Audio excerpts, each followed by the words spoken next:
नमस्कार माझ्या लाडक्या शेतकऱ्यांनो. या सरकारी योजनेअंतर्गत शेतकऱ्यांना दर महिन्याला 3,000 रुपये मिळणार आहेत. भरपूर शेतकऱ्यांकडे ही माहिती पोहोचलेली नाहीत. खूप महत्त्वपूर्ण ही योजना आहेत, परंतु बरेचसे शेतकरी या योजनेपासून वंचित आहेत किंवा त्यांच्यापर्यंत अद्यापपर्यंत ही माहिती पोहोचलेली नाही. तर ह्या व्हिडिओच्या माध्यमातून आपण ती संपूर्ण माहिती जाणून घेणार आहोत. व्हिडिओ शेवटपर्यंत बघा. संपूर्ण योजनेची बारकाईने माहिती घ्या. ही योजना तुम्ही समजता ती नाही. तुमच्या अकाउंटमध्ये प्रत्येक 4 महिन्याला 2,000 रुपये पडतात, ती ही योजना नाही. तर मग कोणती योजना आहे ती आपण या व्हिडिओच्या माध्यमातून बघणार आहोत. जे कोणतेही नवीन मित्र चॅनलवर नवीन असाल तर नक्की चॅनलला सबस्क्राईब करा. आपल्या मराठी माणसाला सपोर्ट करा. तुमच्यापर्यंत या माहिती पोहोचणे खूप गरजेचे आहे, त्यामुळे नक्की आपल्या चॅनलला सबस्क्राईब करून ठेवा. आपल्या देशात केंद्र सरकार आणि राज्य सरकार शेतकऱ्यांसाठीच तसेच इतर लोकांसाठी अनेक योजना काढत असतात. या योजनेचा लाभ मिळवण्यासाठी तसेच आर्थिक अडचण दूर व्हावी यासाठी सरकार अनेक उपाययोजना राबवित असतं. केंद्र सरकार वेळोवेळी शेतकरी आणि सर्वसामान्यांच्या हितासाठी विविध योजना राबवत असते. या निमित्ताने केंद्र सरकारने 2019 मध्ये, लक्षात घ्या, 2019 मध्ये PM किसान मानधन योजना सुरू केलेली होती.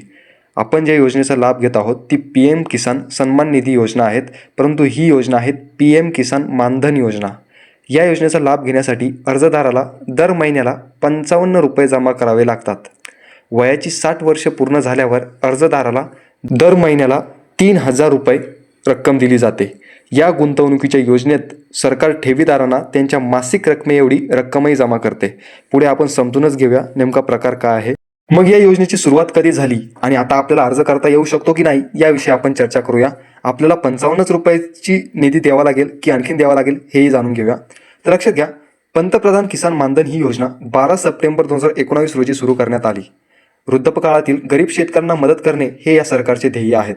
दर महिन्याला शेतकऱ्यांच्या खात्यात ठराविक रक्कम येत राहते. कोणताही लहान व अल्पभूधारक शेतकरी याचा लाभ घेऊ शकतो. समजलं? लहान आणि अल्पभूधारक शेतकरी या योजनेचा लाभ घेऊ शकतो. या योजनेचा लाभ घेण्यासाठी दर महिन्याला 55 रुपये जमा करावे लागतील. समजलं तुम्हाला? 2019 पासून ज्यांनी या योजनेचा लाभ घेतलेला आहे ते प्रत्येक महिन्याला 55 रुपये जमा करतात, परंतु अद्यापर्यंत भरपूर शेतकऱ्यांकडे या योजनेविषयीची माहितीच पोहोचलेली नाही. तर तीच माहिती आपण जाणून घेऊया. तर पैसे जमा केल्यानंतर सरकार त्यात 55 रुपये जमा करते. म्हणजे शेतकरी 55 रुपये जमा करतो आणि सरकार 55 रुपये जमा करते. अशा प्रकारे आपल्या खात्यामध्ये 110 रुपये जमा होत असतात. समजलं? पुढे जाऊया. कोणाला लाभ मिळणार? प्रथमतः आपण शेतकरी असाल, अल्पभूधारक असाल किंवा शेतकरी म्हणून जरी असाल तरी आपल्याला या योजनेचा लाभ मिळणार. त्याचबरोबर गाडीचा ड्रायव्हर असेल, रिक्षेचा चालक असेल, चांभार, शिंपी, मजूर, घरकामकार करणारे कामगार, भट्टी कामगार वरील सर्व लोकांना या योजनेचा लाभ घेता येणार आहेत. कोणकोणचे?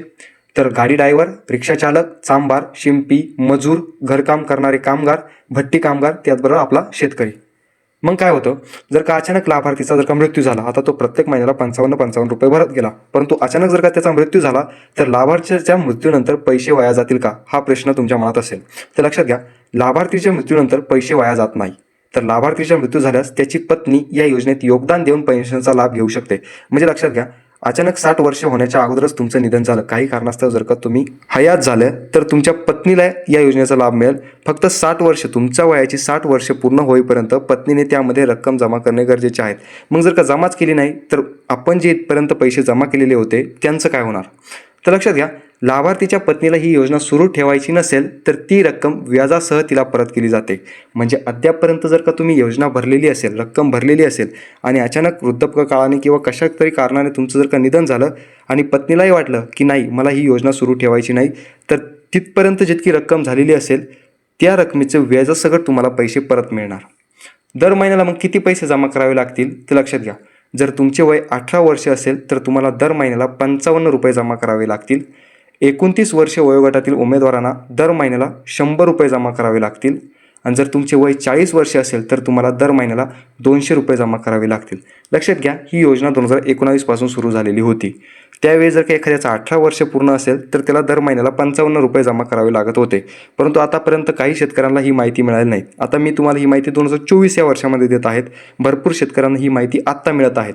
मग लक्षात घ्या, काहींचं जर का 29 वर्ष व त्यापेक्षा जास्त वय असेल तर त्यांना प्रत्येक महिन्याला 100 रुपये जमा करावे लागतील. आणि जर का 40च्या वर्षात पुढील शेतकरी जर का हा व्हिडिओ बघत असेल तर त्यांना दर महिन्याला 200 रुपये जमा करावे लागणार आहे. आणि एक गोष्ट लक्षात घ्या, तुम्ही दर महिन्याला जेवढी रक्कम जमा कराल तितकीच रक्कम सरकारसुद्धा दर महिन्याला जमा करेल. म्हणजे जर का तुम्ही 55 रुपये जमा करत असाल तर सरकारही 55 रुपये देईल.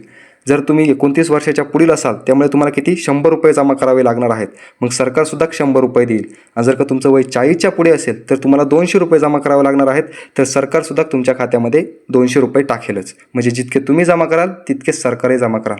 आता मग या योजनेसाठी कोणती कागदपत्रे लागतात तर लक्षात घ्या. आधार कार्ड, ओळखपत्र, बँक खाते पासबुक, पत्र व्यवहाराचा पत्ता म्हणजेच आपण जिथे राहतो तो पत्ता, मोबाईल नंबर आणि पासपोर्ट आकाराचे छायाचित्र म्हणजेच फोटो, मोबाईल नंबर, पत्ता, बँक खाते पासबुक, आधार कार्ड आणि ओळखपत्र हे 5 ते 6 डॉक्युमेंट लागतात. जास्त डॉक्युमेंट लागणार नाही.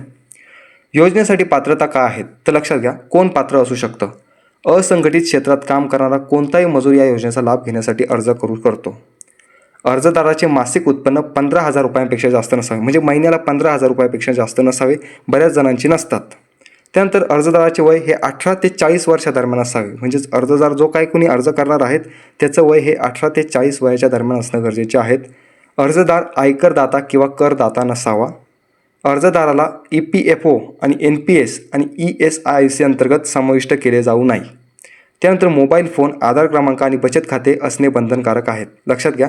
त्याच्याकडे आपलं बँकेचं अकाउंट असणं गरजेचे आहेत, आधार क्रमांक असणे गरजेचे आहेत आणि मोबाईल नंबर असणेही गरजेचे आहेत. वय 18 ते 40 दरम्यान असणे गरजेचे आहेत.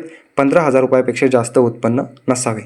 तर मानधन योजनेसाठी अर्ज कसा करावा तर या योजनेचा लाभ घेण्यासाठी मानधन.in या अधिकृत संकेतस्थळावर लिंक ओपन करा. लिंक ओपन झाल्यावर पेजवर असलेल्या सेल्फ इनरोलमेंटवर क्लिक करा. आता तुमचा मोबाईल नंबर क्रमांक टाकून OTPद्वारे नोंदणी करू शकतात.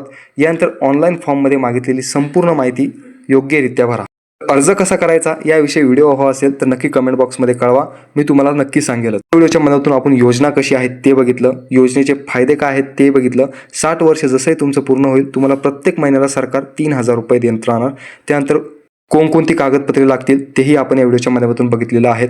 जर तुम्हाला आणखीनही माहिती हवी असेल तर नक्की कमेंट बॉक्समध्ये कळवा. बाकी आपल्या मराठी माणसाला सपोर्ट करण्यासाठी नक्की चॅनलला सबस्क्राईब करा आणि व्हिडिओ आवडला असेल तर नक्की व्हिडिओला लाईक करा. भेटूया अशीच एक महत्त्वपूर्ण अपडेट घेऊन पुढील एखाद्या व्हिडिओमध्ये. तोपर्यंत तरी धन्यवाद.